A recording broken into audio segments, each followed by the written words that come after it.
Hello, good morning everyone. I am Marilyn Liberata. I used to be a teacher, but I quit my job to focus and raise my two children today. I'm doing this to extend help to parents, teachers, guardians who are trying to cope with the new normal in Philippine education. Ang pagbubukas po ng school year 2020 to 2021 ay nalalapit na. Ilang linggo na lamang ang bibilangin natin at ito ay magbubukas na.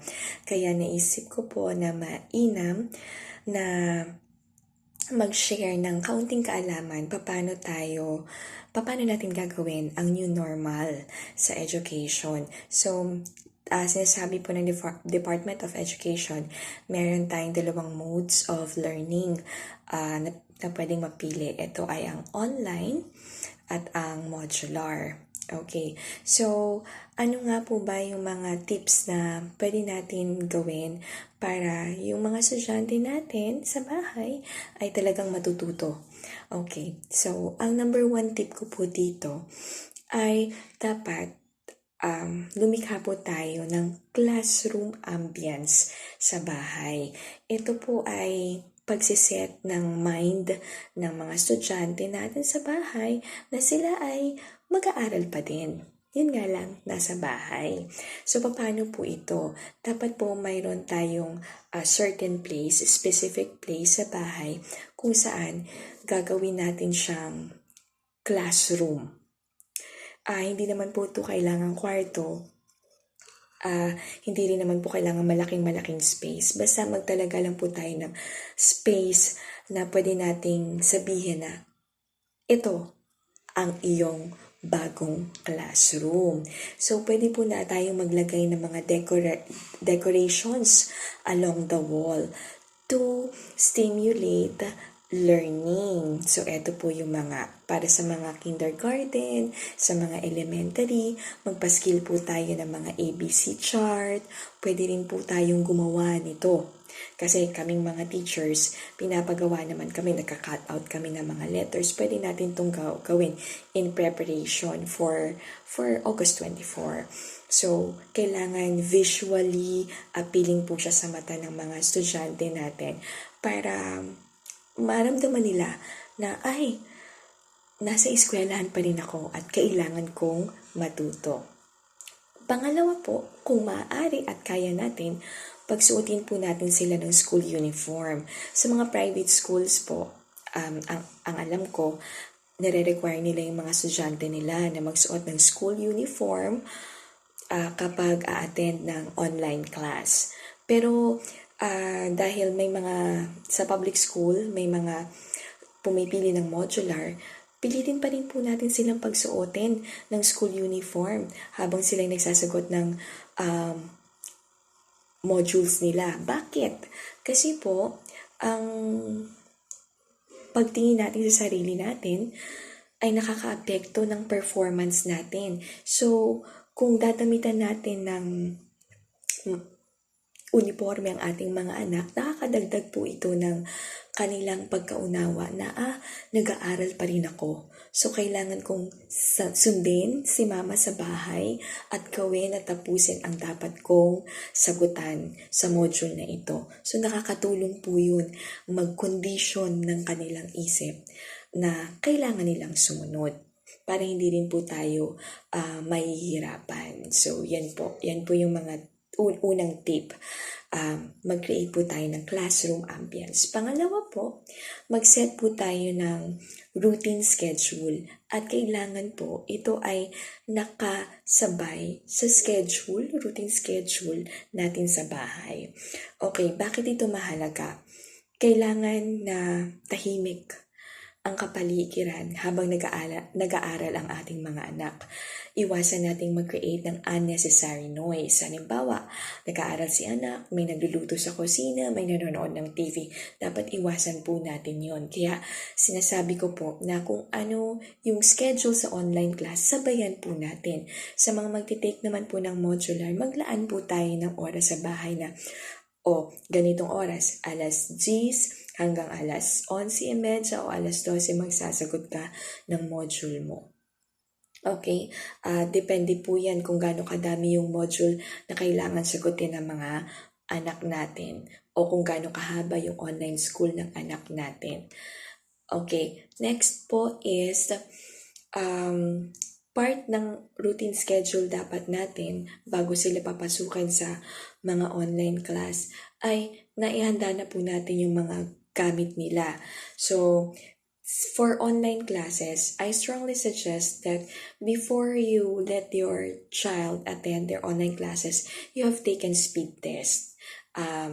I-type nyo lang po sa Google speed test so para matest nyo po kung mahina o malakas yung uploading and downloading speed ng inyong internet. And then, i-check na po natin yung video and then yung speaker ng laptop or PC natin kung ito po ay gumagana para pag nag-start na po si online class, hindi na po tayo doon pa magagawa ng mga technical test na tatagal. Kakain ng oras ng mga anak natin. So baka mahuli pa sila sa pag-intindi ng kanilang lesson. Sa modular naman po, make sure na lahat ng materials na kailangan nila, libro, references, nakahanda na po para nakaset na eto na yung gagawin nila. Kasi po kapag maya-maya tayo magpapaalala sa mga anak natin, nadidistract po sila. Okay, next po is dapat ang mga magulang paglaanan po talaga ng oras yung mga anak nila. Yung mga gawaing bahay naman po, makakapag-antay yan. Mag-set lang po tayo ng schedule natin. Everything will fall into its proper place. Hindi po natin kailangan nakaupo sa tabi ng anak natin habang nag-a-attend sila ng online class. Hindi rin po natin kailangan umupo sa likod nila. Okay? Because this create an atmosphere of tension among the student and also the teacher. So, medyo mako-conscious po yung mga anak ninyo. So, I suggest medyo i-distansya po natin yung sarili natin at i-supervise natin. Makinig tayo sa mga estudyante natin habang sila ay nag-aaral. Kasi po, may mga details, pwede silang details na ma-miss out. At least, nandoon po tayo habang natuturo si teacher. Sa modular naman po, bantayan po natin sila. Para pag nakikita natin na medyo diverted yung attention nila, pwede natin silang palalahanan, anak, tapusin mo muna yung gawain mo bago ka gumawa ng ganito o bago mo i-check yung cellphone mo. Yun po. So, kailangan talagang makondition yung mind nila na kailangan nilang tapusin ang mga nakaset nilang tapusin sa isang araw. So, bilang magulang, nasa inyo po yung ability to control the time of your sons and daughters in the house. So, you set the time. It's very important because you are training them to be disciplined, na tinuturuan po natin sila na ang bawat gawain ay may oras na kailangan nating sundin. Okay, in due time, after 21 days, after 2 weeks, masasanay na po sila dito, hindi na po tayo hirap. Tapos po, syempre, after online classes, after modular pagsasagot sa modular, maglaan po tayo ng additional time, extra time na para sa mga anak natin na bigyan ng karagdagang oras yung mga sarili nila sa pagsagot ng mga karagdagang gawain. 'Di ba? Ganun din naman po ang ginagawa natin kapag sila ay pumapasok sa school. Pagkagaling ng school, magpapahinga sila, kakain, tapos gagawin po yung mga homework or projects nila. Ganun din po dapat sa bahay. Huwag natin expect na pagkatapos ng klase ay tapos na yun. Hindi. Baka meron po silang assignment or additional work si teacher na pinapagawa. So, dapat po bigyan natin sila ng oras to answer that. And then, Fourth is, habang nag-aaral si anak, kailangan naka-integrate sa schedule nila yung break time or your recess. Siyempre, pag matagal po nakatutok yung mata natin sa computer, medyo nasistrain po siya. So, kailangan we have to give our children a little bit of break. Same with the modular. Medyo nakakainip po yun kasi magbabasa ka, antukin ka talaga. So, kailangan bigyan po natin sila ng break. Okay? Hindi naman po maya-maya. Okay? So, after answering one module, you give them 15-minute break, 20-minute break, and then answer again another module.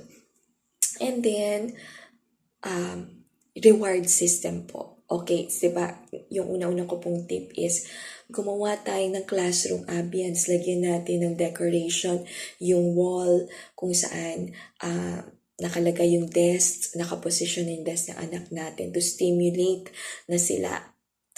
their mind na sila ay mag-aaral. So, the decoration, the reward system can be part of your decoration. Okay, let us recognize small efforts of our children in the house. If they finish one module, you give them a star. If you can't do that, if it's too corny for them already, you can always give them phrases. Good job! Ang galing mo, anak. Hindi ko alam, mabilis ka pala magsagot. Marami pong paraan kung paano natin may express yung pagkilala natin sa mga na-accomplish ng anak natin.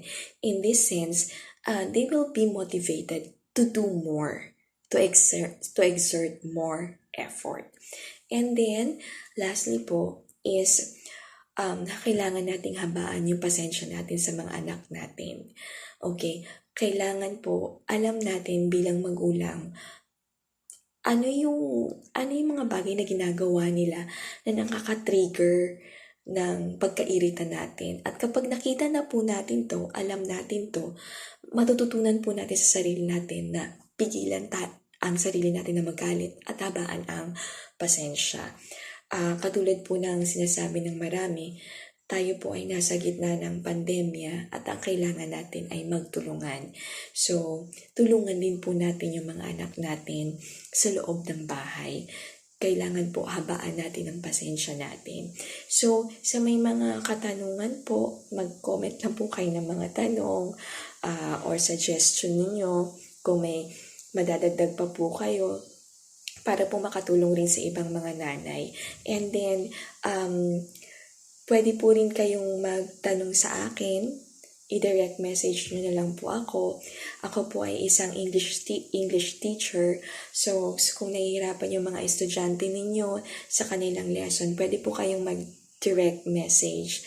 And then, if time permits in the future, baka mag-offer din po ako ng tutorial service kung gusto nyo po. At kung kaya pa ng oras ko kasi ngayon po ako ay pregnant. Ayun po. So maraming salamat po. Sana i-share nyo rin po itong video sa iba para at least mabigyan ng tulong yung mga magulang na nag-iisip paano sila maghahanda para sa new normal ng education. Maraming salamat po.